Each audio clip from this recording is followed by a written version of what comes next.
Pronto. Boa tarde, galera. Bem-vindos de volta ao meu canal. Galera, então, hoje é um vídeo completamente diferente do habitual. Normalmente é live, normalmente é vídeo sobre jogos, normalmente é vídeo sobre tutoriais e filmes. Mas hoje, depois de algumas lives que eu tenho feito, muita gente tem vindo me fazer perguntas justamente por saber a minha posição sobre a atual situação que a gente está passando, que é coronavírus, pandemia, quarentena e whatever, todas essas situações. E muita gente está me fazendo várias perguntas, porém eu não sou técnico, não sou a pessoa mais capacitada para falar sobre isso, apesar de ter uma opinião formada sobre o assunto. O que eu resolvi fazer? Eu resolvi trazer essa pessoa maravilhosa, que é a Brenda. Ela é uma amiga da família. Hoje eu já considero uma amiga da família, uma pessoa que cuida de mim, da minha família, e cuidou da minha mãe até quase praticamente os últimos dias da vida dela. Então, eu não só a respeito como ser humano, mas como profissional, ela é uma pessoa incrível. Bem-vinda, Brenda. Obrigada. Meu amor, se apresenta para a galera, por favor. Seu nome, profissão, o que você faz, fala pra gente. Tá bom.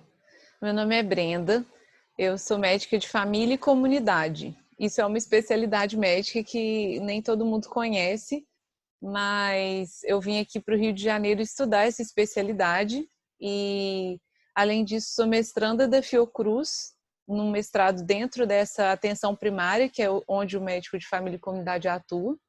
E sou emergencista, trabalho em UPA desde que me formei. Me formei pela UFMG, lá em Belo Horizonte, e desde então atuo nessa área de atenção primária, que é o médico que trabalha na unidade básica de saúde ou na clínica da família aqui no Rio. Ótimo. Meu amor, então, hoje a gente vai para uma espécie de um bate-bola, algumas perguntas. A maioria das perguntas foram feitas pela própria galera, não são minhas. Elas foram feitas lá no Facebook, algumas no Instagram e até no próprio YouTube. Vou iniciar a nossa quest aqui com a pergunta, eu acho que é a principal. O que é o coronavírus? Certo. Primeiro, eu vou responder o que é um vírus, né? Um vírus é um Ótimo. ser, né? É um ser que ele é só uma capinha e o DNA. Ele não é capaz de reproduzir sozinho. Ele precisa entrar dentro de uma célula para se reproduzir. Isso faz com que ele tenha que atacar, então, o hospedeiro, né, para se reproduzir, se multiplicar. Sozinho, um vírus na natureza, no mundo, ele não é capaz de se multiplicar, então ele precisa entrar no hospedeiro. O coronavírus é um tipo de família de vírus que foi descrita em 1937 e foi nomeada assim porque no microscópio parecia que tinha uma coroa ao redor dele nessa cápsula. Ele tem vários tipos de coronavírus, né? Esse coronavírus que a gente está sofrendo essa pandemia, ele foi identificado em dezembro de 2019, porque começou a existir muitos casos de insuficiência respiratória aguda na China, então eles observaram que era por infecção desse vírus. Só um minuto. Então esse vírus ele não é novo, ele já existia. Esse vírus, exatamente, ele nunca tinha infectado seres humanos, mas sim, ele já existia em animais. Entendi. Obrigado. Pode continuar. É isso, acho que não precisa entrar muito em detalhes técnicos, mas é isso, né? Entendi. De forma ampla, essa é a questão. É um vírus já catalogado, enfim, só que dessa vez infectou humanos. Exatamente. Legal. Os sintomas principais, quais são eles? É um tipo de vírus que causa infecção respiratória. E aí são sintomas de gripe. Febre, tosse, dor de garganta, nariz escorrendo, mal-estar, dor de cabeça. Mas nem sempre precisa ter todos esses sintomas juntos. Às vezes a pessoa não manifesta febre, às vezes a pessoa não tem tosse. Então a gente identifica a partir de uma síndrome gripal. A pessoa está gripada, então provavelmente ela está com coronavírus nesse momento. Entendi. Eu vou até colocar aqui uma pergunta que não está no roteiro, mas eu vou te fazer essa pergunta que é a questão dos assintomáticos. Por quê? Eu estou vendo muita gente aí que eu acho que está faltando um pouco de sabedoria para o agir, porque foi para o metrô, não quer usar máscara, foi no mercado, não quer usar máscara, não quer utilizar dessas formas aí de precaver, para não é que ela vá se contaminar, é para que ela não contamine os outros, por questão de por ela não estar com sintomas, né? Ela está assintomática. Então, explica isso para a gente, Brenda, porque tem muita gente que ainda não entendeu, parece. Tá bom, vamos lá. Foi bom você tocar nesse assunto, porque a maior parte das pessoas que contaminam outras pessoas não são as que estão com sintomas, são as que estão assintomáticas. Eles fizeram vários estudos e um deles fala que 55% das pessoas se contaminam com o contato de alguém que ainda não desenvolveu sintomas. Isso acontece porque de 2 a 3 dias antes dos sintomas iniciarem, ou seja, a pessoa ainda não sabe que está contaminada, ela já tem carga viral suficiente para transmitir através das gotinhas que saem da boca, dos olhos, das secreções, e isso transmite em uma alta carga viral. Esse é o problema, por isso que a gente queria que as pessoas se isolassem nesse momento, para diminuir o número de infecção. Essa é a justificativa do assunto isolamento horizontal ou vertical. Ou vertical. Sim, que a gente vai chegar lá, já. Vamos lá. Então, só para deixar claro, precisa ou não usar a máscara? Tem que usar, é obrigatório? Precisa usar? Nesse momento é obrigatório. Não posso nem falar minha opinião, porque a Prefeitura do Rio de Janeiro colocou isso como obrigatório. Então, quem não usa máscara na cidade do Rio de Janeiro é multado, certo? Então, não tem como eu dar opinião sobre a lei. Isso já está acontecendo. É a lei. Agora, medicamente, a gente vê que não existe evidência de que diminui o contágio. Então, a medida médica, assim, científica que diminui o contágio é o isolamento. Uma vez que existem outras pressões sociais para que a sociedade continue andando, né? Que são pressões econômicas, sociais, o governo toma uma medida paliativa que não tem evidência científica, mas que é uma tentativa de retomar alguma atividade com alguma proteção, que não tem evidência. A evidência, então, ela por isso essa obrigação das máscaras. Sim, mas a máscara que tem evidência é a máscara que inibe o aerosol, ou a máscara cirúrgica, que também diminui alguma parcela de contaminação. Mas não é essa máscara que a maior parte das pessoas estão usando, certo? A maior parte das pessoas estão usando máscara de pano, que essa máscara não tem estudo sobre se o material protege ou não, compreende? Entendo. É esse o ponto. Porque a gente está em uma situação que até para conseguir máscaras cirúrgicas está muito... Sim, bem é verdade. Até para os profissionais de saúde. Exatamente. Eu lembro que no início disso tudo, para comprar uma máscara que eu estava custando... O pessoal estava até hiperfaturando as máscaras, o que é um absurdo, né? Álcool em gel também hiperfaturado. Mas, enfim, isso aí já é uma questão para outra conversa. Bom, como prevenir, Brenda? Eu acho que a gente já falou de alguns pontos, mas qual é a melhor forma de prevenir? Vale a pena reforçar isso sim. A melhor forma de prevenir é ficando em isolamento dentro de casa. Porque esse vírus se transmite pelas gotículas que saem da nossa boca ou a secreção que está nos nossos olhos. Então, vamos supor que uma pessoa assintomática que já está transmitindo colocou sem querer a mão no olho e pôs a mão na barra do metrô que você está segurando. E aí você, sem saber, põe a mão na barra do metrô e se esquece e põe a mão no olho. Você está se contaminando. Então, a melhor forma de prevenção é ficar em casa. Por isso que a gente pede para todo mundo ainda ficar em casa, até a gente ter dados melhores a respeito de algum tratamento eficaz ou de já ter passado a curva da escassez do sistema de saúde.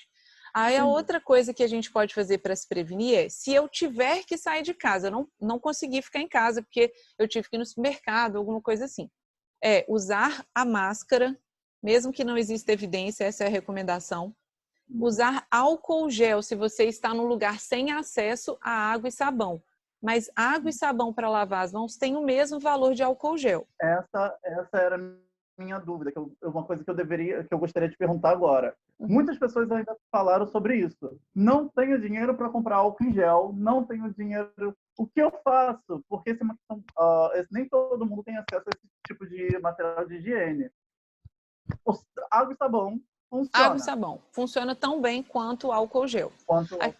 A questão é que na rua, às vezes, a pessoa não tem acesso a lavar a mão com água e sabão. Então, o álcool gel é portátil, você pode levar, certo? Mas estando em casa, estando num local onde tem água e sabão, é isso, lavar com água e sabão. Lavando já é o suficiente. Isso, e lembrar que tem que lavar as unhas, o dorso das mãos, né? Isso. Sim. E aí a terceira medida, isso, entre os dedos. A terceira medida seria não colocar os olhos, a mão nos olhos, no nariz ou na boca, que são os locais de entrada do vírus. Então, ficar em casa... Muito difícil, né? Eu resumiria assim, ficar em casa, não deu para ficar em casa. Vai sair, usa álcool gel e máscara. Ou lave as mãos com água e sabão e não toque nos seus olhos, no seu nariz e na sua boca. Ótimo. Muito obrigado, meu amor. Então, vamos lá. Próxima pergunta.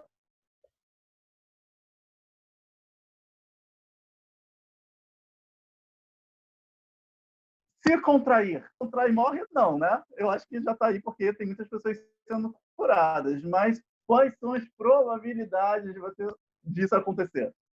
Certo. Eu já tive Covid e estou aqui viva e espero que bonita também, né? Linda! Bem, a gente pode falar em probabilidade pelos números, né? Cerca de 80% das pessoas vão contrair a forma leve ou assintomática da doença. Desses 20% que não estão nesses 80%, para completar os 100%, cerca de 15% vão precisar de atendimento hospitalar. E ainda desse número, 5% vão precisar de internação em unidade intensiva, que a gente chama de UTI, certo? Então, ir para o hospital, precisar de ajuda, quando a pessoa está desenvolvendo insuficiência respiratória, ela pode precisar só de ficar em oxigênio e receber medicações de suporte, como antibióticos ou medicações que ajudem a pessoa a respirar melhor, ou ela vai precisar do respirador, do ventilador. E aí a gente insere um tubo na garganta dessa pessoa, né, que entra lá no pulmão, e aí esse tubo é conectado a uma máquina que chama ventilador, e esse ventilador vai respirar pela pessoa. Não é tão simples assim, porque nós não somos robôs, então a gente não pode simplesmente achar que, beleza, ligou no ventilador, vai resolver. Aí são dois problemas. O primeiro é a falta do aparelho agora, né? Exato. O primeiro não temos aparelho para todo mundo. Eu posso te falar pela minha experiência, porque eu trabalho numa UPA, eu dou plantão todo final de semana, de que infelizmente já aconteceram algumas situações de eu ter que escolher quem vai para o respirador primeiro, o que diminui a chance da outra pessoa sobreviver. Sim, infelizmente. E a outra questão é que nem todo mundo que vai para o respirador consegue sobreviver ao respirador, porque ele joga um volume e uma pressão no pulmão que causa lesões.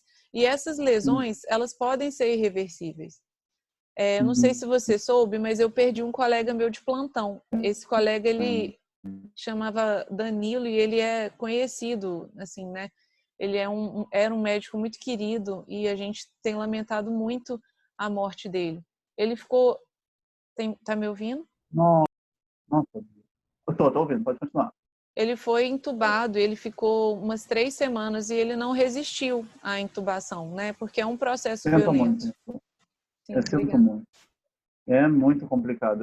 E vocês aí, literalmente na faixa de Gaza, digamos assim, na linha de frente. E eu até queria aqui deixar claro todo o meu respeito a vocês, profissionais da área de saúde, da área sanitária, que também tem aí esses amigos que estão limpando os hospitais, toda essa galera, enfermagem, técnicos de enfermagem, auxiliares de enfermagem. Exatamente. Todos os funcionários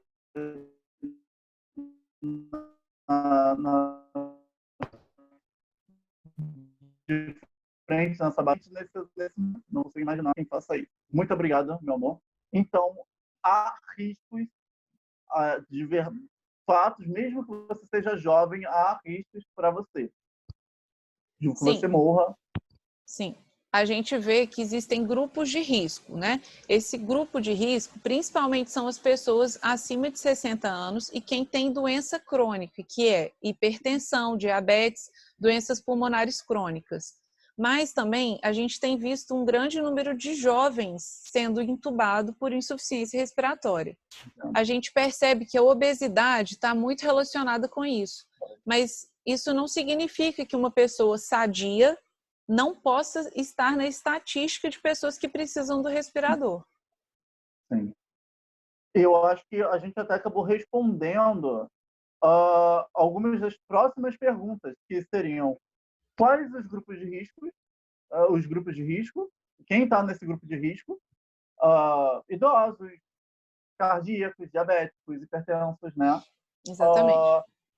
E uma das perguntas que me fizeram, e eu achei assim, meio estranha, mas eu resolvi colocar: não sou do grupo de risco. Então, não há risco para mim? Há risco, É né? uma boa É muito pergunta. risco, não é? Então, como eu disse, o coronavírus, esse que a gente tem vivido a pandemia, ele foi descrito em dezembro de 2019. Quer dizer que tem 6 meses que a gente tem desenvolvido pesquisas a respeito desse vírus. E tem muitas perguntas que não têm uma resposta definitiva. E essa é uma dessas perguntas, porque a gente já identificou vários fatores de risco, várias proteínas que pessoas mais velhas não produzem ou que permitem uma replicação viral maior, mas não são todas as respostas que já estão prontas. Então, todos são colocados no mesmo risco, né? A gente está vivendo esse momento das respostas virem. Então, eu não acho que ninguém deva se arriscar achando que é uma coisa leve. Porque Exatamente. eu tive uma gripe forte, eu fiquei muito prostrada, eu não sabia o que poderia acontecer comigo. E o meu colega de plantão, que provavelmente se contaminou num ambiente muito parecido com o que eu me contaminei, ele faleceu, né? E a nossa diferença de idade não era tão grande assim. Ele era jovem, menos de 40 anos. Então, não dá para afirmar. Ou seja, não estava no grupo de risco. Ele tinha algumas comorbidades, pelo que a imprensa publicou, sabe? Mas eu não posso garantir que uma pessoa vai sobreviver e a outra não. No meu plantão de sexta-feira, eu tive que internar um homem jovem de 33 anos, que não tinha nenhuma comorbidade. Sim. Então, tem que ficar alerta. Não adianta ficar pensando nessa questão do grupo de risco, tem que ficar alerta a todo mundo, em geral. Sim, isso. Bom, agora a gente já falou um pouco sobre isso, mas é bom a gente pautar um pouco mais. O que é colapso do sistema de saúde? Porque, pessoal, todo mundo que eu veio falar comigo, todos eles pensavam em colapso do sistema como algo desorganizado. Tá um caos, tá colapsado. Não é isso, não é. O que eu entendo de colapso de saúde é uma outra coisa. Eu queria que você esclarecesse para a gente. Tá bom, vamos lá. Primeiro, a gente tem uma estrutura de saúde dentro do Sistema Único de Saúde que era para as doenças que vinham até antes dessa pandemia. Vou te dar um exemplo. Na UPA que eu trabalho, tem 13 leitos para as pessoas ficarem internadas. Habitualmente, antes da epidemia, geralmente ficavam internados 10 pessoas. Então, por que ter mais leitos naquele momento? Não fazia sentido, concorda? Sim, Ok. sim, claro. No meu último... Seria um valor investido sem necessidade. Isso. No meu último plantão, tinham 33 pessoas internadas só com coronavírus. E mais outras 7 pessoas internadas dentro daquele esperado dos 13 iniciais. Certo? Então, nos 13 leitos que eu tinha, só tinham 13 saídas de oxigênio. E tinham 33 pessoas precisando de oxigênio. Isso é o colapso do sistema de saúde. É um colapso. Então, eles inventaram uma coisa que chama Y, já existia antes, mas aí eles colocaram isso para funcionar nessa UPA. E o Y divide a saída de oxigênio em 2 saídas. De forma que 13 vezes 2, eu tinha 26 saídas de oxigênio. E 33 pessoas precisando. E ainda faltava. Então, ainda faltou. Teve mais uma questão. A máquina que distribui oxigênio, que é um lugar de armazenar o oxigênio, ele armazena o oxigênio para 13 saídas de oxigênio. Então, Sim. de madrugada, por volta das 2h30 da manhã daquele plantão, deu o sinal de que ia acabar o oxigênio. Por quê? Tinham 33 pessoas usando, na verdade 26, e as outras revezando o oxigênio, esperando. E aí a empresa responsável pelo oxigênio conseguiu trocar e rearmazenar o oxigênio em 40 minutos, o que foi um serviço excelente, mas entende? Assim, isso é o colapso. É Ainda muito mais falta. gente precisando do que o que a gente pode ofertar. Entendo. Aí Então, tem quando a gente fala... Perdão, pode falar. Não. Não, eu queria considerar uma outra coisa. A gente vive num país que defendeu que existisse um sistema público de saúde. Esse sistema, ele não existe porque um governo quer ou o outro quer. Não. Isso foi uma decisão de 1988, quando eles determinaram que saúde era um direito das pessoas. Era universal. Sim. Era universal. E aí a gente nasceu, né? Eu acredito que eu e você nascemos quando isso já estava pronto. A gente não teve que lutar por esse direito. Isso já estava acontecendo. Então a gente fica reclamando muito da má gestão, como se a gente já tivesse que nascer numa coisa pronta. Quando, na verdade, a gente tem que contribuir para essa coisa que já estava quando a gente nasceu, melhorar. E é por isso que a gente precisa de profissionais competentes e dedicados à saúde pública. Porque senão, o privado, que é os planos de saúde e os interesses privados, eles vão sobressair em cima do público. Vai Entende? parecer que eles são melhores do que o Sistema Único de Saúde, né? Quando não é. A gente entre nós não é. Eu vejo isso...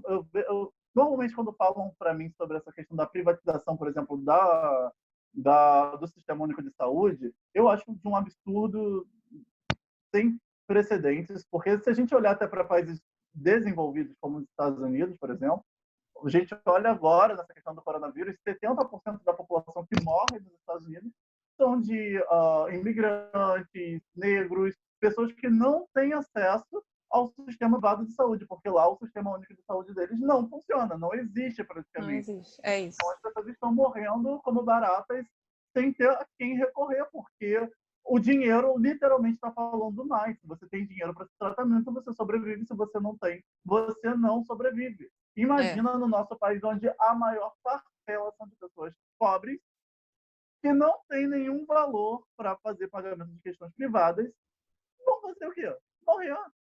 Literalmente, as favelas vai ser um extermínio nas favelas, em bairros mais humildes, vai ser um extermínio. Então, não tem como a gente, hoje, defender um sistema privado de saúde. A gente até é legal, tem gente que consegue pagar um sistema privado de saúde. Ok, mas tem muita gente que não consegue. A gente tem que defender e amar esse sistema público de saúde, assim, com todo o nosso coração, porque HIV, a gente é excelência no mundo no combate ao HIV, excelência no mundo ao combate ao câncer. Gente, não tem como. Assim, isso, de fato, eu posso falar um pouco sobre, porque eu li muito sobre isso, eu sou um apaixonado pelo Sistema Único de Saúde, e a gente tem que agradecer muito por ter ele, porque tem gente aí desesperada no mundo por não ter essa oportunidade, né? Tiago, ótimo, eu acho que você arrasou nisso aí que você falou. Eu só queria acrescentar uma coisa, que o jeito que o Sistema Único de Saúde foi pensado, ele garante a participação popular na gestão. Então, quando alguém, um hater, né, vem e fala, o SUS é uma porcaria, ele também contribui para que seja uma porcaria. Por quê? Precarize, né? Isso, além do que, porque existem espaços colegiados para a pessoa ir lá e participar, para a pessoa ir lá e falar, eu não concordo que está sendo feito isso e aquilo. E a maior parte da população não sabe que existem esses espaços, não participa. Então, quando uma pessoa fala mal do sistema de saúde, ela está falando mal de si mesma, porque ela não se dispôs a ir lá participar. Exatamente. E até quando você promove esses debates, até na população, eu acho legal porque você só tem a somar com o sistema, né? Você tem a enriquecer o sistema. Se não tem alguma coisa legal, a gente trabalha, até porque nós vivemos em um sistema, a gente vive em um sistema democrático. Se você fala, seus deputados, seus governadores eleitos por você vão sofrer pressão e eles vão observar melhor para aquela situação. Exatamente. Então, esse é o nosso poder. O poder é nosso, emana do povo, literalmente, na democracia. Então, é o nosso trabalho. Não adianta só ficar reclamando. tem que atuar, ser um membro ativo da sociedade, senão nada vai mudar. Você só vai ficar hateando o Sistema Único de Saúde e outros sistemas e nada vai mudar. Não vai adiantar, a gente não caminha, a gente não vai nivelar nada por baixo, vai continuar aí na mesma questão. Mas, mais uma vez, eu só tenho a agradecer e parabenizar os profissionais da área de saúde, principalmente da questão pública, porque eles são incríveis. Eu já estive, por exemplo, no Salgado Filho, que é um hospital aqui do Meier, né? Em picos assim terríveis, pessoas chegando lá baleadas, gente morrendo, porque não tem. Os profissionais eles estão lá para lutar, para tentar fazer alguma coisa, mas eles precisam de todo o nosso apoio. Se eles não tiverem apoio, nada funciona, não adianta. Meu amor, tem mais alguma ressalva a fazer sobre essa questão? Não, a gente pode seguir. Beleza. A quem devo escutar? Aí está uma pergunta bem assim: presidente ou governadores? Porque a gente está vendo aí uma espécie de caos quando a gente fala na gestão, né? Gestão executiva. O presidente fala uma coisa, ministros falam outra. Mandetta falava, parecia ser completamente contra o que o Jair Bolsonaro pregava, se colocava de forma completamente contra, e Bolsonaro acabou demitindo ele por isso, querendo deixar mais paralela ali, mais juntas os pensamentos do Ministério com o governo. Mandetta foi demitido, o próximo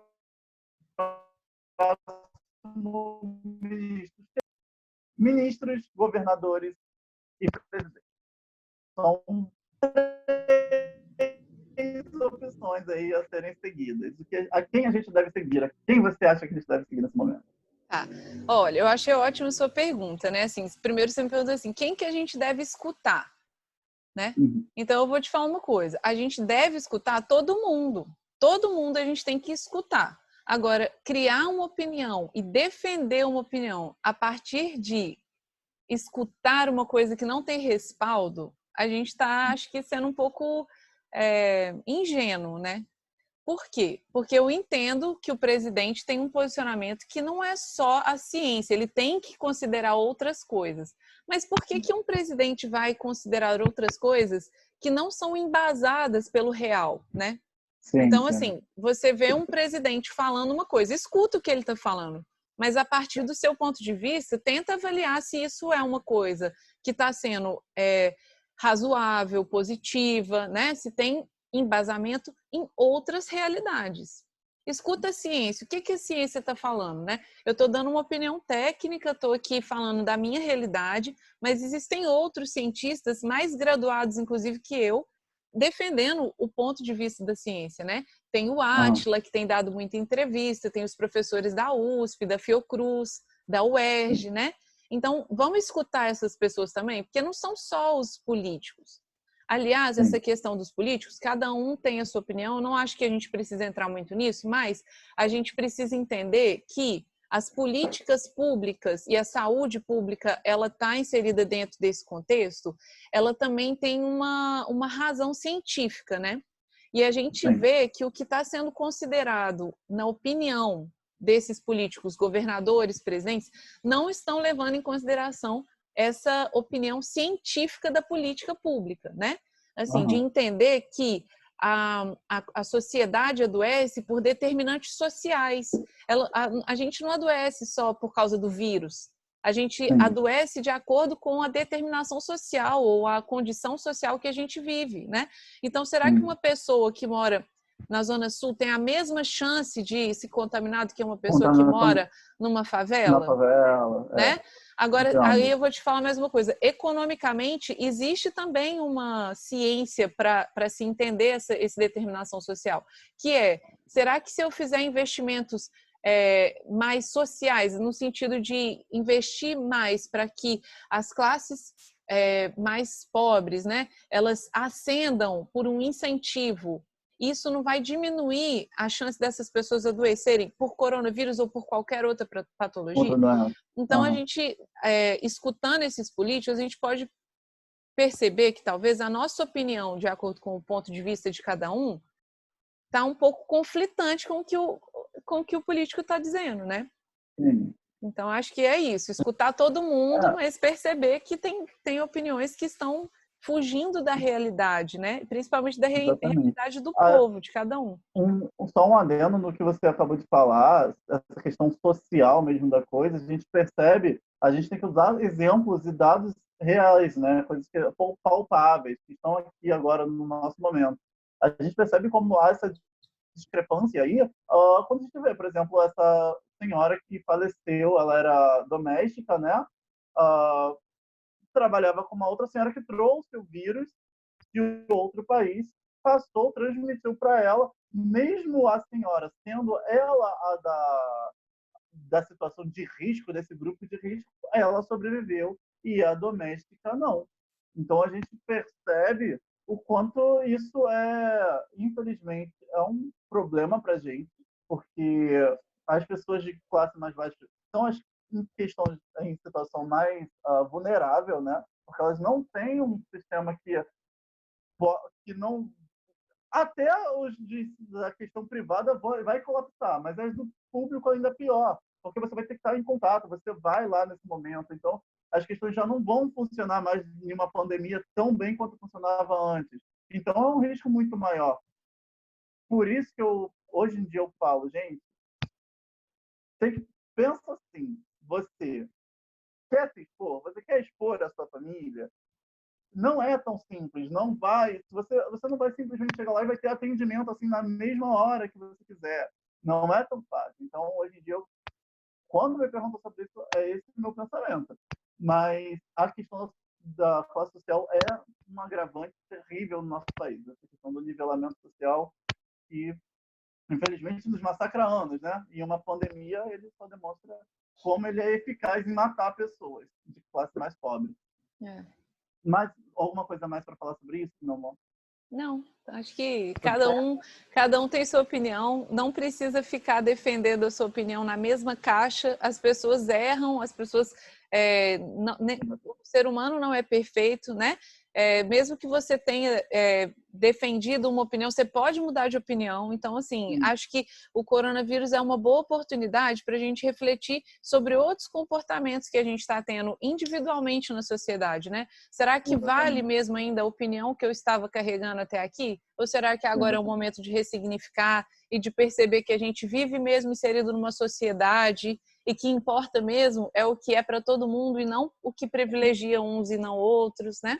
Exatamente. Isso seria ótimo, né? Se a gente conseguisse parar para essa reflexão, né? Sim. Mas, infelizmente, a gente está vendo que as coisas estão um pouco complicadas para as pessoas pararem assim, nesse centro de bom... Mas quem sabe a gente não consegue pôr uma sementinha na cabeça das pessoas vai agora, dar tudo né? certo. Espero eu.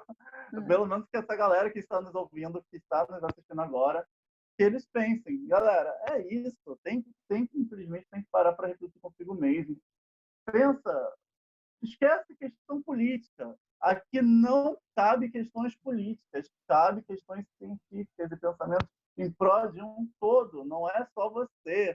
Não é pensando, eu vou morrer? Será que eu vou? Não é só você, se você vai matar outras pessoas ou não também. E é isso aí. A gente vive em sociedade, tem que pensar como sociedade. Não é só unitária aqui. Meu amor. O que devo fazer se possuir os sintomas? Muito bem. A gente está pedindo para as pessoas observarem os sintomas e tentarem buscar meios alternativos para se consultar. Por exemplo, foi autorizado pelo Conselho Federal de Medicina a teleconsultoria ou teleatendimento. Então, se você está na dúvida se você pode estar tendo sintomas, entre em contato com o seu médico. Eu estou atendendo no nosso território pelo teleatendimento, ou tem até um número do governo que tira dúvidas sobre o coronavírus. Então, você vai observar. Se você tiver falta de ar ou dificuldade para respirar, você precisa buscar atendimento físico, presencial. em uma unidade de emergência, que é uma UPA, ou em uma unidade básica de saúde, que aqui no Rio é a Clínica da Família. Por Isso quê? quer dizer que eles, nesse momento, eles chegariam a um agravante? Isso é um sinal de alerta. Porque se a pessoa está com dificuldade para respirar ou falta de ar, a gente tem que medir a quantidade de oxigênio que está entrando no pulmão, que é pelo saturímetro. Então, não tem como fazer isso virtualmente em aparelhos confiáveis ainda, apesar de já ter várias tecnologias, né, que podem medir por aquele sensor de touch do celular, né, mas isso ainda não tem evidência científica. Então, você precisa ir no momento de sentir falta de ar, no momento, não pode adiar, porque se tiver falta de oxigênio, você precisa de oxigênio, então precisa ficar na unidade. Então, tá ótimo. Então, se encontrou alguns sintomas, liga, faz a chamada de vídeo com seu médico, consulta e é isso. Se tiver problemas respiratórios, sentiu falta de ar, corre para o hospital. Não adianta. Corre para o hospital. Isso, não adianta. Legal.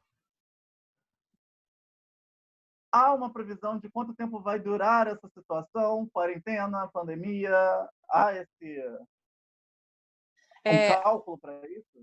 Existe um cálculo epidemiológico. Eu não sou especialista nisso, então eu acompanho o que os epidemiologistas estão dizendo, né? Quando a gente passa a curva de contaminação, ou seja, quando começa a cair o número, é um momento que a gente pode adotar outras medidas em vez do isolamento horizontal, né? Horizontal, que a gente já vai chegar. Então, nesse momento que a curva cai, significa que menos pessoas estão entrando em contaminação e propagando a doença. O problema é que se a gente abre tudo de uma vez, faz uma segunda curva de contaminação. Então, a gente não tem uma previsão exata, mas a gente vai acompanhando os números. E aí isso reflete um outro problema. Nós não estamos trabalhando com números reais, porque o número de testes é muito menor do que deveria ter sido. Então, a gente está um pouco no escuro, sabe? Então, uma previsão matemática, ela vai talvez falhar porque nós não sabemos a realidade de fato. Por isso que o pessoal vem falando, a curva vai ser na semana que vem. Não foi. Mas é porque tem toda uma questão técnica por trás, né? Que a gente, nós, sociedade, não temos contato, não sabemos como funciona. Por exemplo, a questão das testagens, né? A testagem em massa ainda não foi feita, não é isso? Ainda não acontece. Precisamos dessa testagem em massa, então tem muita gente morrendo e nem sabe se foi ou não por coronavírus. Então os números podem ser muito maiores do que se apresentam para a gente, certo? Sim, por exemplo, lá no lugar onde eu trabalho, né? Teve uma noite que tiveram 9 mortes, muita morte, né? E eu não pude colocar coronavírus em nenhuma delas, nenhum atestado de óbito eu pude colocar coronavírus, porque não tinham sido feitos testes ainda, né? A pessoa ainda faria o teste, mas não foi feito. Então, eu coloquei insuficiência respiratória aguda. Isso não vai gerar um dado de mortalidade para o coronavírus. Sim, ele não vai para a estatística. Não vai. E essas 9 mortes em uma noite, em 12 horas, comigo. Imagina isso em vários outros hospitais, como uma quantidade absurda. Então, a gente, de fato, nem chega perto do número exato de morte e infectados. Isso. Então, assim, tem muita gente que vai na unidade básica de saúde falando, eu tô com sintomas, vamos testar? Infelizmente, não tem como testar. E os laboratórios que fazem particular estão cobrando em torno de R$250 para fazer o teste, que não é acessível para a maior parte da população. Então, a gente segue no escuro. E existe um prazo, coisa do tipo, o governo dá esse prazo para dizer quando vão começar essas testagens ou não? É simplesmente vamos continuar e vamos ver até onde consegue e é isso.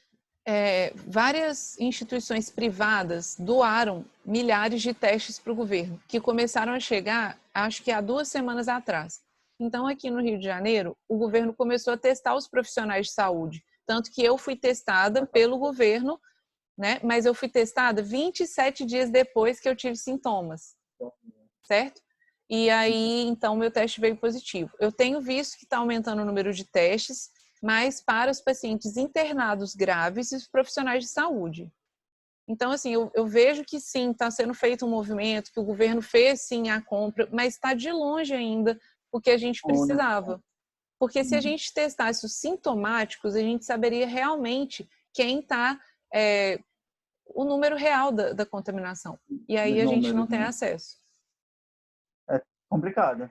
Mas vamos pensar positivo, quem sabe, né?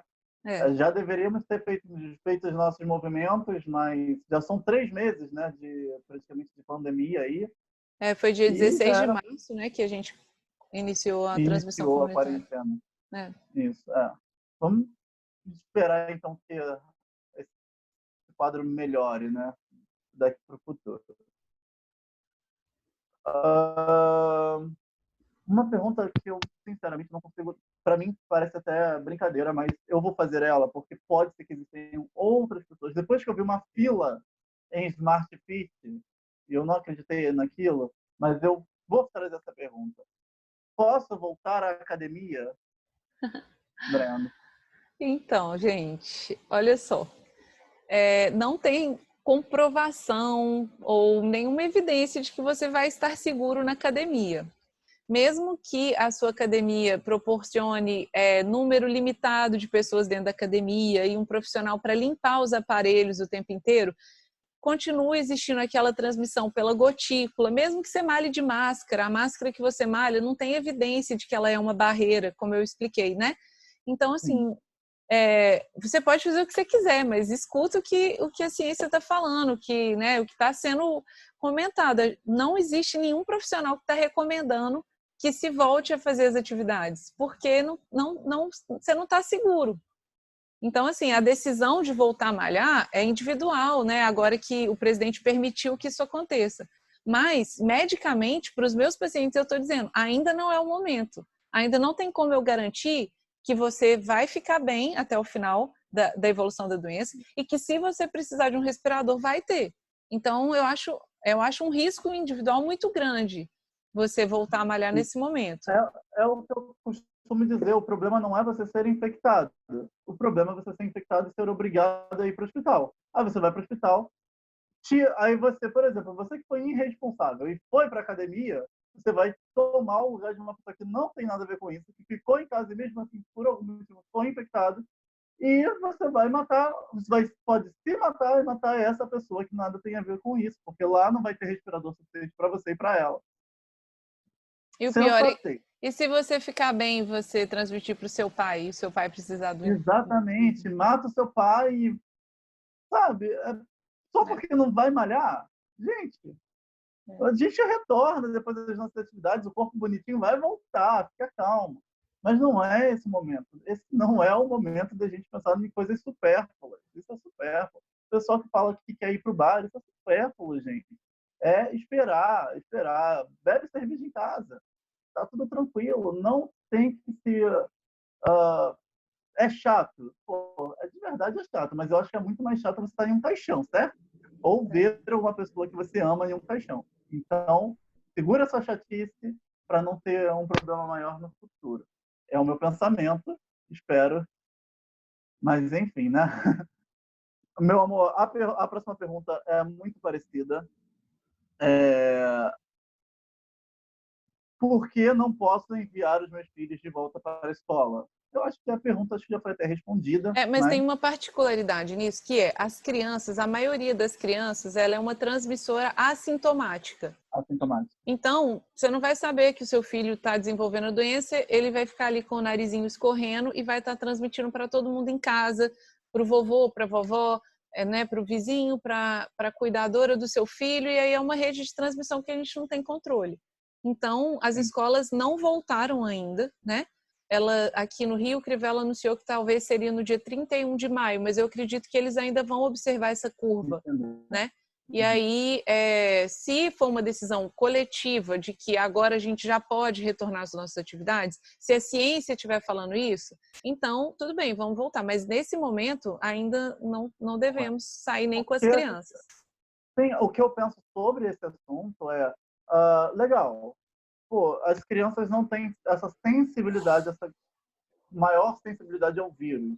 Beleza, estão um pouco, na sua grande maioria, estão fora dessa grupo de risco. Porém, eu acho que é um absurdo você imaginar que todas as pessoas no país têm as condições de custear, por exemplo, o isolamento dessa criança de outras pessoas dentro de casa. Isso não vai acontecer. A maioria dessas pessoas moram em casas de 1 cômodo, 2 cômodos, 3 cômodos. Então, como você vai isolar essas crianças dos idosos, das outras pessoas com questões respiratórias, enfim, cardíacas? Uhum. Não consegue isolar. Você vai evitar que essas crianças tenham contato com os pais, por exemplo. Muitos desses pais são pessoas no grupo de risco. E aí, como a gente faz? Não é tão simples. A questão aí, ela sai um pouco da questão só de saúde para a questão social mesmo. A maior parcela da nossa população não tem essa questão financeira para manter esse isolamento de crianças, enfim, para evitar que elas contaminem a própria família. Porque se elas voltam da rua e contaminam a família, o isolamento não vai ter valido de porcaria nenhuma. Você só vai ter levar um membro foi para a rua e contaminou o restante dos membros e não valeu de absolutamente nada. Meu pensamento sobre isso. É parecido o seu, Brenda? É isso aí, eu acho que é uma decisão para a sociedade, não é assim, então a minha criança pode. Não é só a criança, né? E aí eu acho que a gente vai acabar entrando no conceito de isolamento vertical e isolamento horizontal, que era a sua próxima Horizontal. pergunta. Exatamente. O que é isolamento, o que são os isolamentos vertical e horizontal, e qual deles devemos seguir. Tá. Então, isolamento vertical é quando verticalmente a gente para aquele grupo que está em risco. Se a gente pudesse testar todo mundo, a gente isolaria aquela pessoa que não contaminaria as outras. Só que tem o problema que é aquela pessoa já transmitiu 3 dias antes de iniciar os sintomas, né? E o outro problema é os testes só dão positivo a partir do 6º dia ou 7º dia da doença, né? Então, Olha várias questões. Não dá para fazer isolamento vertical nessa doença. O isolamento horizontal é quando todo mundo para e fica em casa. Parou. Sim. Todo mundo. E é essa a ideia do que a gente está parecendo, assim, a ideia da quarentena era isso, né? Diminuir o máximo possível, o que é diferente de isolamento horizontal total, que é quando todo mundo fica em casa e aí existe uma vigilância da polícia, do governo, para impedir que essas pessoas circulem. E assim, eu acho que desde que o presidente flexibilizou a fala dele, isso permitiu várias pessoas entenderem que podiam voltar às suas rotinas, né? Aqui onde eu moro, já tem vendedor de rua vendendo as suas coisas, entendo que ele precisa trabalhar, né? A banca voltou a abrir, o bar está abrindo com a porta fechada, então assim, isso não é isolamento horizontal, essas pessoas continuam circulando, né? Sim. Essa é a continua diferença. Um risco não só para elas, mas para toda a sociedade. Para as pessoas, exatamente. Por conta da questão do colapso do sistema de saúde, né? Exatamente. Houve aí um debate absurdo, né, entre ministros, entre governadores e presidentes. O meu pensamento para isso, eu acho que é o governo, nesse momento, que tem que cuidar das pessoas. As pessoas não deveriam se preocupar. Eu acho triste isso, que as pessoas hoje devem se preocupar, tenham que ser obrigadas a colocar a sua saúde e os membros de seus familiares em risco, porque elas precisam trabalhar. Isso é muito triste.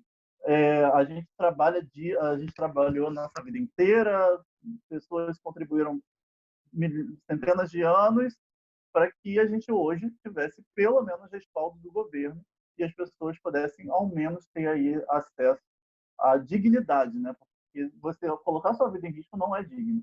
É o que eu penso, né? Enfim, eu acho que as pessoas, vocês, amigos de casa, vocês devem pensar o que vocês devem pensar, o que vocês acham melhor. Mas é o que eu acho, pelo menos. E eu acho isso olhando para um todo, os outros países principalmente. Você vê a ampla a ajuda dos outros governos para suas para os seus populares.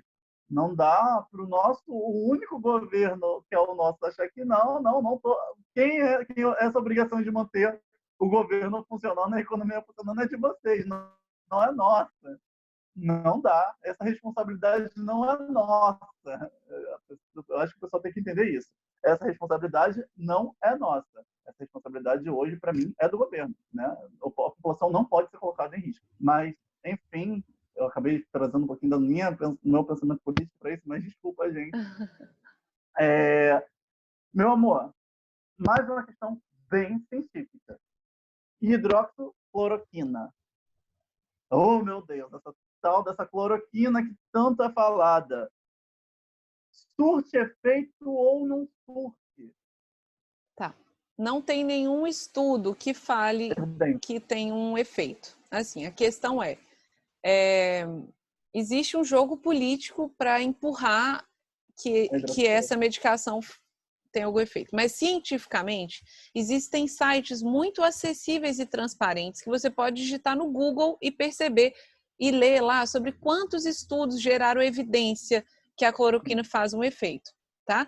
Essa medicação ela é usada para tratar malária e algumas doenças autoimunes, tá? E aí, na pessoa que está grave, que eu falei dos 5% que precisam de ser intubados, ela diminuiria algum tipo de resposta inflamatória do organismo da pessoa.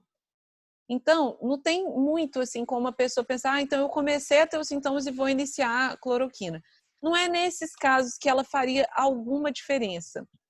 Os estudos estão mais dirigidos para as pessoas que estão intubadas. Então, eu tenho visto muita gente falando, eu vou ter cloroquina em casa, porque caso eu tenha gripe, eu vou iniciar a medicação. Não faça isso. É uma medicação que tem efeitos colaterais, que pode atrapalhar a função do seu rim, que pode te trazer outros problemas, como doenças de pele e algumas outras alterações. Não é esse o uso recomendado, tá? O uso recomendado é lá na UTI, por um especialista que vai tentar identificar se a pessoa teria algum benefício no uso disso, e não existe evidência mostrando.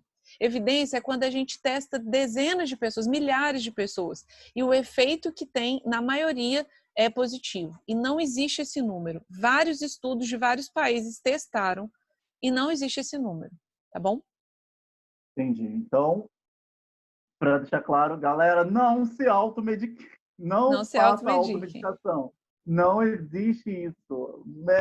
Medicação, quem prescreve é médico, não é Isso, presidente, não é governador, isso mesmo. é médico, por favor. Só utilizem esse tipo de medicação se o seu médico achou legal. Pô, esse é o caso que eu devo inserir Isso. tal E aí medicação. eu queria só provocar um pouquinho a reflexão, né? A gente estava perguntando assim, quem eu devo escutar?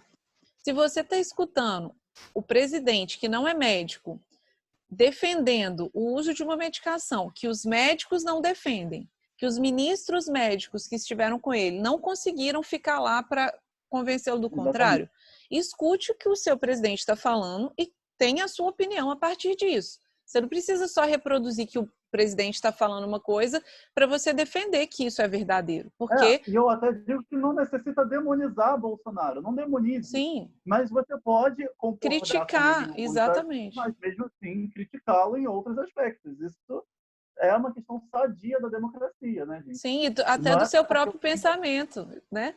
Exatamente, Então, eu não estou exatamente. falando, não estou defendendo nenhuma política, mas estou incentivando e provocando para que as pessoas também tenham uma crítica política a partir desses dois lados, né?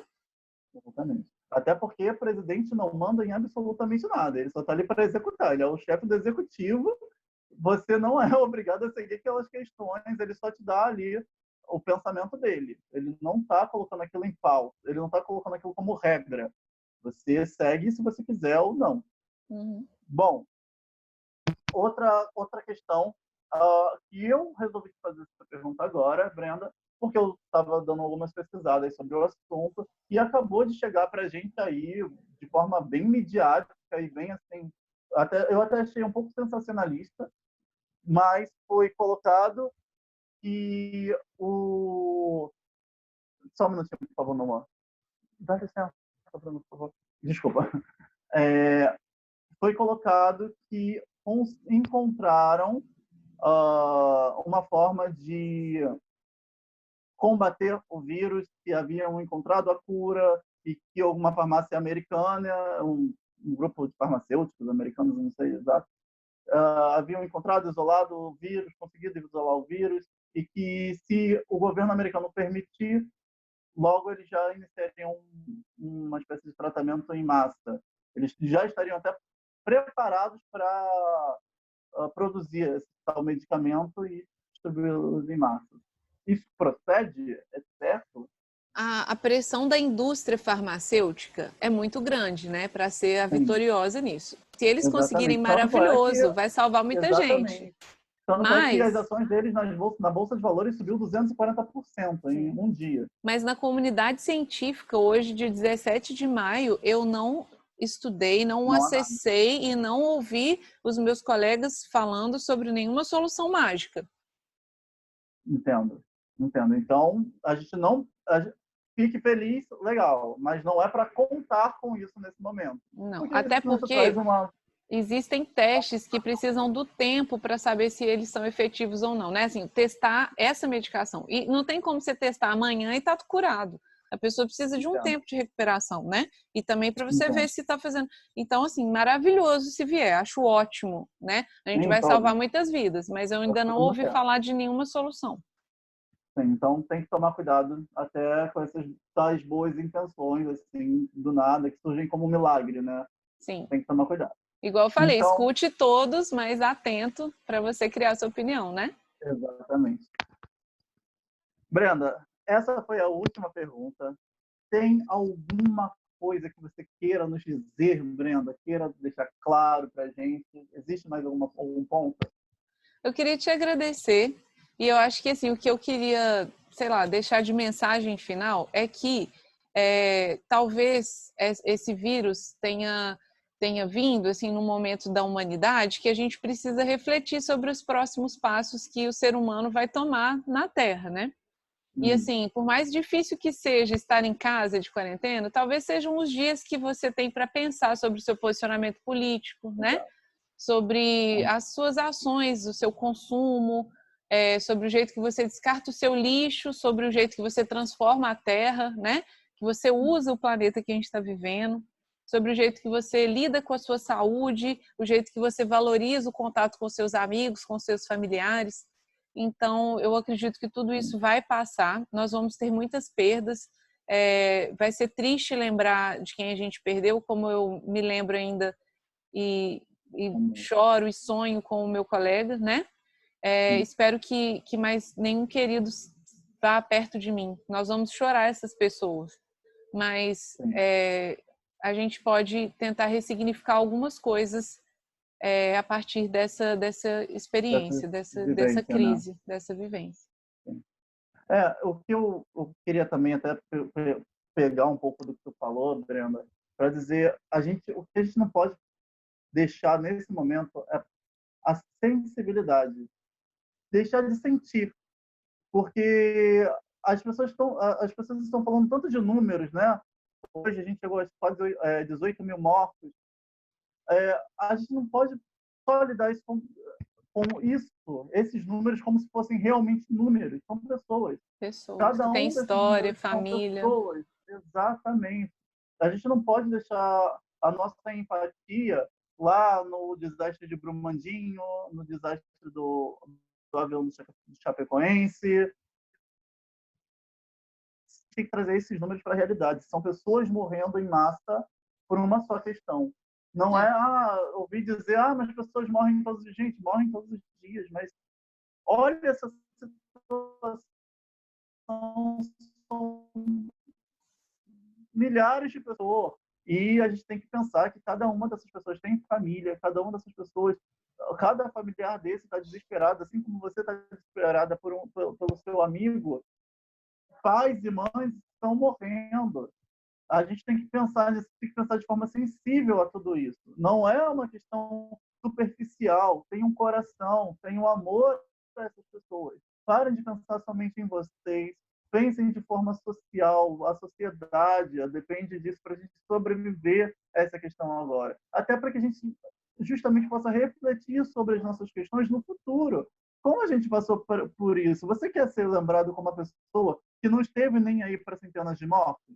Eu acho que não é esse o histórico que eu quero deixar para os meus netos, para os meus filhos. Eu quero ser a pessoa que respeitou a vida. Respeitem a vida, meus amigos. Por favor. É isso. Brenda, meu amor, eu não canso de dizer, você é uma das pessoas mais incríveis que eu conheci na minha vida. Em um coração absurdo, um profissionalismo absurdo. E eu só tenho que te agradecer por tudo, por essa entrevista e por tudo que você tem feito nas nossas vidas. Tudo bem, meu amor? Obrigada. Um beijo, meu Beijo. amor. Tchau. Até. Até mais.